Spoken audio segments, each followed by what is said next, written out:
नमस्कार, मैं श्यामगिरी। आप देख रहे हैं टीएफडी इंडिया न्यूज 24। टीएफडी इंडिया न्यूज 24 में आप सभी दर्शकों का स्वागत है। नीतीश के फैसला लेते ही तेजस्वी पर कस गया शिकंजा लैंड फॉर जॉब के मामले में। बिहार में जो राजनीतिक गतिविधियां चल रही, तेजस्वी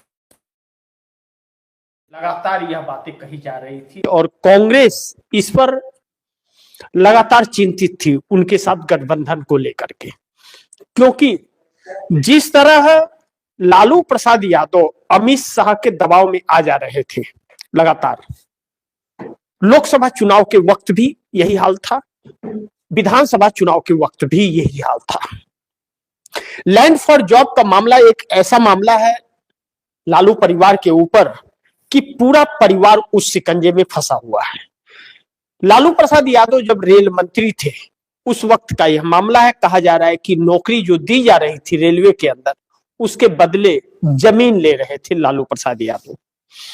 लेकिन सवाल यह है कि तेजस्वी यादव उस वक्त नाबालिग थे। किसी भी एंगल से तेजस्वी यादव के ऊपर यह केस बनता नहीं है। अगर निष्पक्ष तरीके से इसे देखा जाए तो नाबालिग होने के कारण उनके ऊपर नहीं बनता है, लेकिन उन्हें फंसा करके इस मामले में कहीं न कहीं उन्हें डरा धमका करके कमजोर करने का और अपना रास्ता तैयार करने का भारतीय जनता पार्टी एक हथियार बिहार में अपना ली है।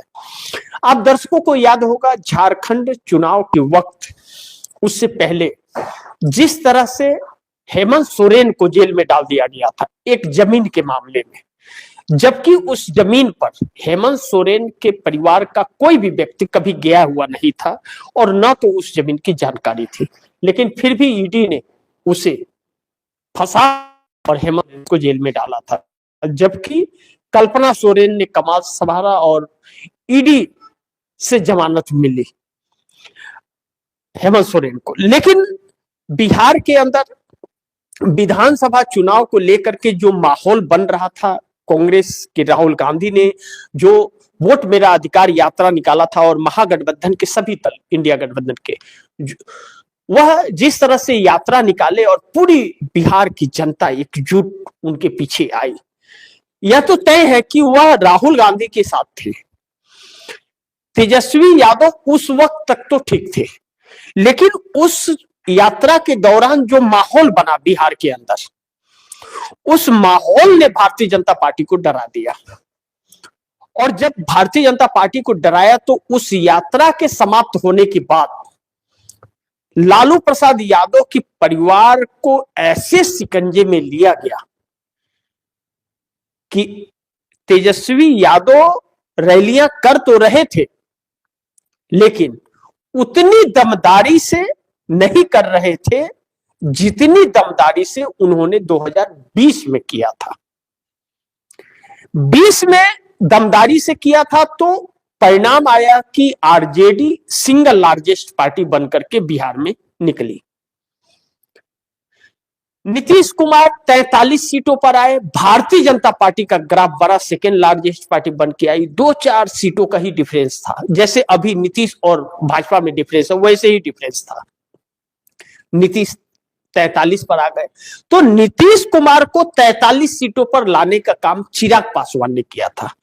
103 सीटों पर या ना 130 या 103, कंफर्मेशन नहीं हूं, ठीक से वो याद नहीं आ रहा है फिगर मुझे, लेकिन 103 से 130 सीटों पर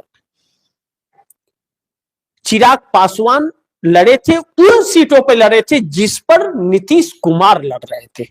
नीतीश कुमार के खिलाफ ट्रायंगुलर मुकाबला बना दिया था, जिसके वजह से चिराग पासवान तो नहीं जीते और नीतीश कुमार मात्र 43 पे आ गए और आरजेडी सिंगल लार्जेस्ट पार्टी बन गई,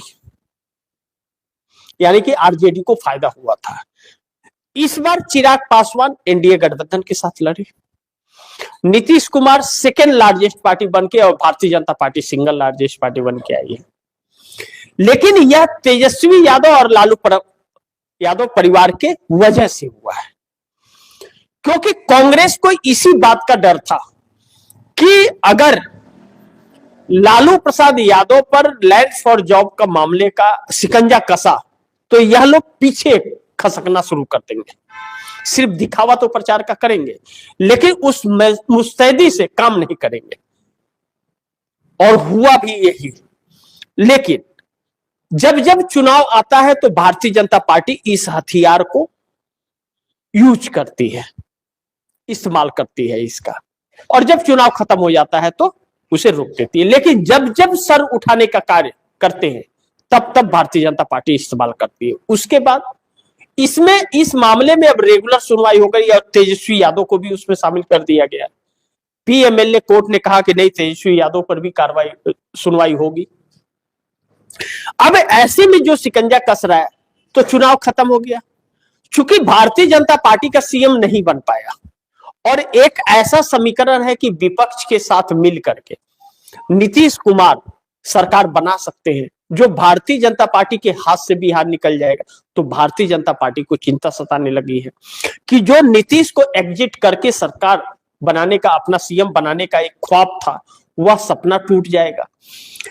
ऐसे में नीतीश कुमार विपक्ष के साथ मिलकर के जब बिहार में एक नया विकल्प देने की तरफ अग्रसित हुए और सिंगल लार्जेस्ट पार्टी की तरफ कदम बढ़ा लिए कि अब भारतीय जनता पार्टी के ऊपर चले जाए, और वह हो गए हैं, सिर्फ ऐलान करना बाकी है।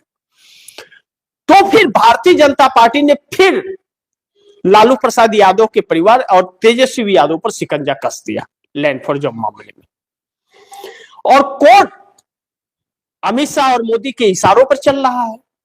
छोटे कोर्ट का छोड़िए, न्यायपालिका का उच्च स्तरीय कोर्ट जो इस देश का सीजीआई है, उनके ऊपर कोई नहीं है। वह भी कहा जाता है कि सरकार के इशारों पे चलते हैं, और तस्वीरें देखने को मिलती है, इसलिए भरोसा विश्वास भी होता है, क्योंकि वह सरकार के साथ तो वह बैडमिंटन खेलते हैं। अब ऐसे में तेजस्वी यादव के ऊपर शिकंजा कस रहा है, तो क्या तेजस्वी यादव नीतीश कुमार के साथ मिलकर के सरकार बना पाएंगे? और भारतीय जनता पार्टी जिस तरह से उनके ऊपर प्रेशर दे रही है, चूंकि डर लग रहा है जेल जाने से, अंदर वह कॉन्फिडेंस नहीं है कि हम चलो हमें जेल में डालो। राहुल गांधी तो बन नहीं सकते, वो कभी भी नहीं बन पाएंगे, लेकिन मायावती जरूर लालू प्रसाद यादव की पार्टी बन जाएगी।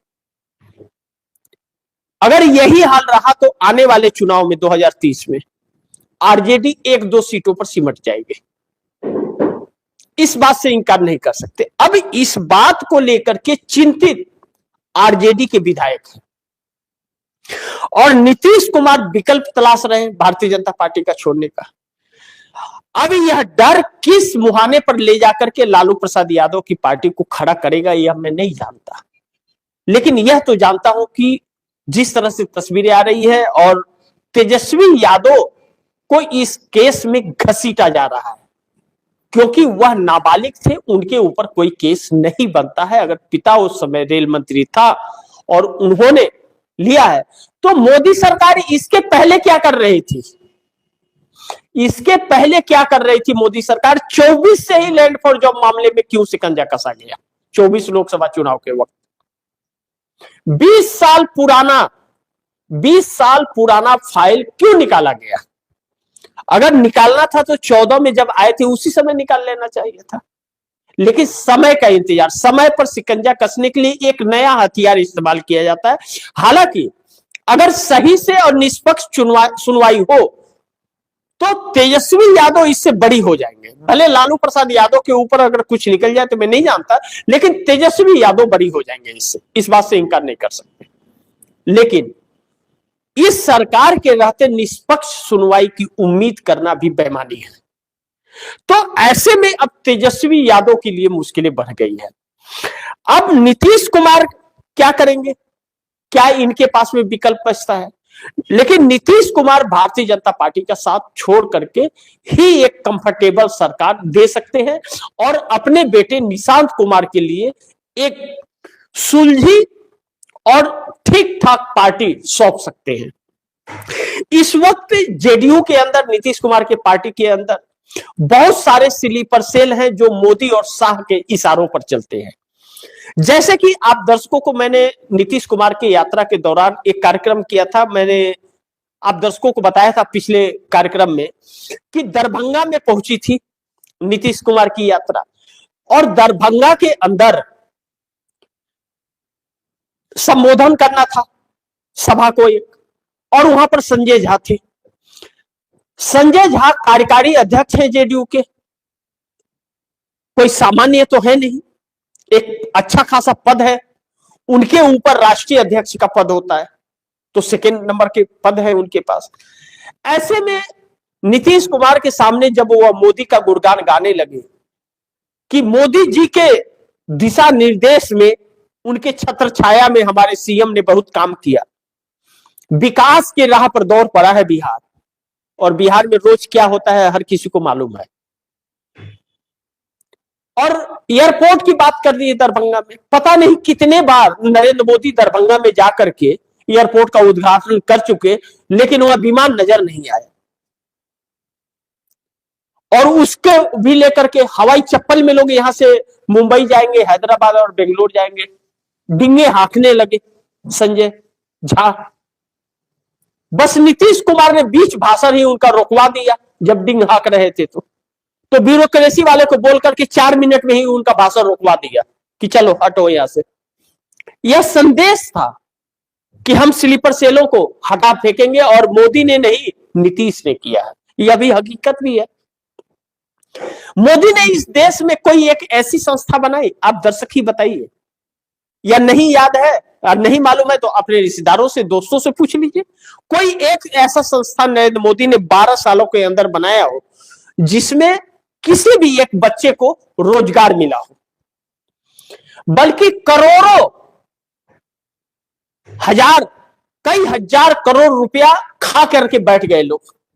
कौशल विकास पर 10,000 करोड़ मंत्रालय ही खा बैठा, और मंत्रालय के कागज में 1 करोड़ लोगों को रोजगार दे दिया, और ये नौकरी दे दी, और उन्हें पैसे दे दिए, और कागज में सब कुछ है, लेकिन 10,000 करोड़ पूरा बजट ही खा बैठे, मंत्री ही खा बैठे मंत्रालय में ही, मोदी जी के पीएमओ में बैठकर।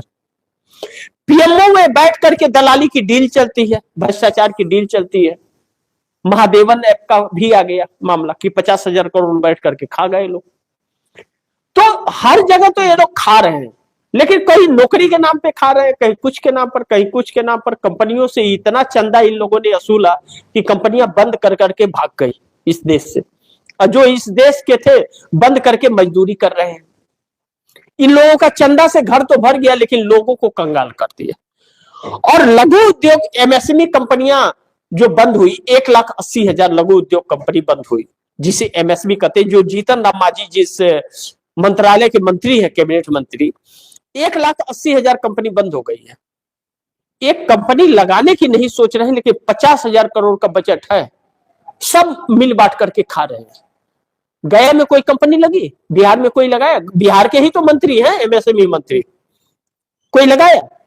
ललन सिंह को पूछ लेता हूं, वह तो जेडीयू के हैं, नीतीश कुमार की पार्टी के कैबिनेट मंत्री हैं, मछली पालन मंत्री। कितना पोखरा के लिए सब्सिडी दिए हैं बिहार में? दिए हैं क्या? अगर दिए होंगे तो अपने सगे संबंधियों को, अपने पार्टी के कार्यकर्ताओं को दिए होंगे, या नेताओं के रिश्तेदारों को।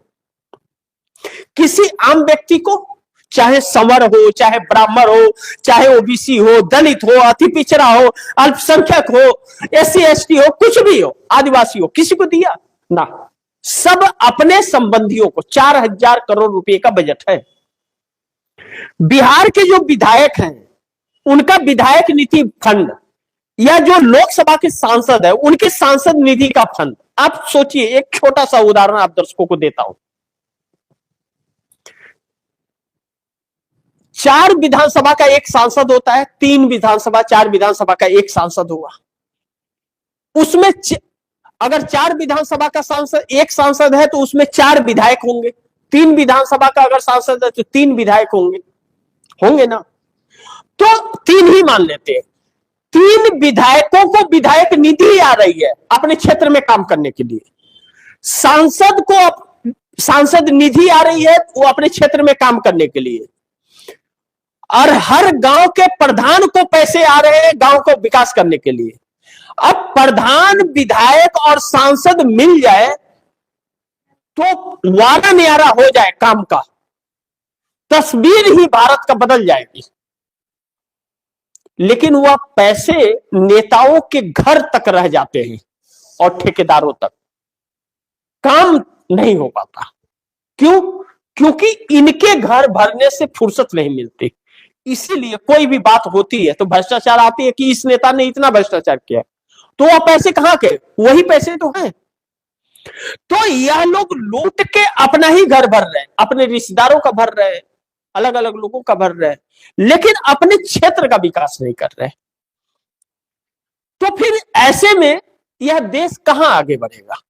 तो नरेंद्र मोदी ने भी कोई तीर नहीं मारा है। अगर इनकी जांच हो तो लालू प्रसाद यादव तो बहुत छोटवलिए निकलेंगे। जैसे कहते हैं ना, एक छोटा मोटा पॉकेटमार होता है कि टॉफी ओफी चोरा के लेके चल जाता है, उस कटघरी में आएंगे। यह लोग तो डकैतों की कटघरी में आएंगे जांच हो जाए तो। लेकिन जांच करेगा कौन? अब सरकार जब जाएगी तभी तो जांच होगी, और वह सरकार ये लोग आने नहीं दे रहे हैं। बिहार में प्रयास नीतीश कुमार ने किया कि अब विपक्ष के साथ मिलकर 5 साल कंफर्टेबल सरकार चलाओ, तो लैंड फॉर जॉब मामले का शिकंजा कस दिया गया। अब यही राजनीति चल रही है। अब कहीं ना कहीं लगता है कि आरजेडी टूटने वाली है, और आरजेडी टूटी तो नीतीश कुमार ही अपने तरफ लाएंगे, क्योंकि भाजपा के हाथ में अगर बिहार आ गया तो फिर बड़ी मुसीबत आ जाएगी। या फिर तेजस्वी यादव पार्टी किसी और को सौंपते हैं तो पार्टी बचेगी, अन्यथा पार्टी भारतीय जनता पार्टी छोड़ने वाली नहीं है। अब नीतीश कुमार के साथ मिलना है तो रिस्क तो लेना पड़ेगा तेजस्वी यादव को, अन्यथा पार्टी का हाल मायावती वाला हो जाएगा। वह दिन दूर नहीं। महाराष्ट्र में शरद पवार और अजीत पवार तो अब है नहीं दुनिया में, उनकी पत्नी आज शपथ ले ली डिप्टी सीएम का। यह परिवार एक होने वाला था, उसमें दरार और डाल दिया भाजपा ने, और आने वाले दिन में एनसीपी को खत्म कर देगी। एकनाथ शिंदे का भी वजूद बचेगा नहीं। तो 2 पार्टियां तो खत्म कर दी, एक एनसीपी और एक शिवसेना, जो बड़ी मजबूत पार्टियां थी। और उत्तर प्रदेश में मायावती को खत्म कर दिया, उड़ीसा में नवीन पटनायक को खत्म कर दिया, आंध्र प्रदेश में जगन मोहन रेड्डी को खत्म कर दिया, बिहार के अंदर लालू प्रसाद यादव को खत्म। नीतीश को तो खत्म नहीं कर पाए, लालू को खत्म कर दिया। आने वाले वक्त में यही हाल रहा तो पार्टी खत्म हो जाएगी। बाकी देखते हैं कि नीतीश कुमार का अगला रणनीति क्या होता है। लेकिन नीतीश कुमार और तेजस्वी दोनों मिलकर के अगर इसके बावजूद मोदी शाह को निपटा दे, इस रणनीति पर काम कर दे, तो मोदी शाह निपटे तो सब निपट जाएंगे। फिर एक लोकतांत्रिक तौर पर और निष्पक्ष तस्वीर जब इस देश में आएगी, तभी न्यायपालिका भी अपना निष्पक्ष तरीके से काम करेगी। और जब तक केंद्र सरकार का हस्तक्षेप और डंडा बजा रहेगा, तब तक निष्पक्ष तो भूल जाइए, वह उम्मीद भी नहीं कर सकते। तो अब देखते हैं कि नीतीश और तेजस्वी दोनों मिलकर मोदी शाह को निपटा देंगे, या मोदी नीतीश और तेजस्वी को निपटा देंगे। यह देखना बड़ी महत्वपूर्ण होगा। लेकिन पलटी मार देंगे नीतीश 11वीं बार, जिसकी तैयारी भरपूर है। अब लैंड फॉर जॉब मामला तेजस्वी यादव के लिए बहुत घातक साबित हो रहा है। तो आगे देखते हैं क्या होता है। जो भी होगा खबरें आप दर्शकों तक लाते रहूंगा। लेकिन आप दर्शकों की क्या राय है, क्या सुझाव है, कमेंट बॉक्स में जरूर दीजिएगा। और गुजारिश करूंगा कि इस खबर को ज्यादा से ज्यादा शेयर कीजिए, अपने दोस्तों को भी कहिएगा आगे शेयर करें। और आपने अगर टीएफडी इंडिया न्यूज 24 को सब्सक्राइब नहीं किया तो सब्सक्राइब कर लीजिएगा, अपने दोस्तों को भी कहिएगा सब्सक्राइब करें। मिलते हैं अगली खबर के साथ, तब तक के लिए नमस्कार।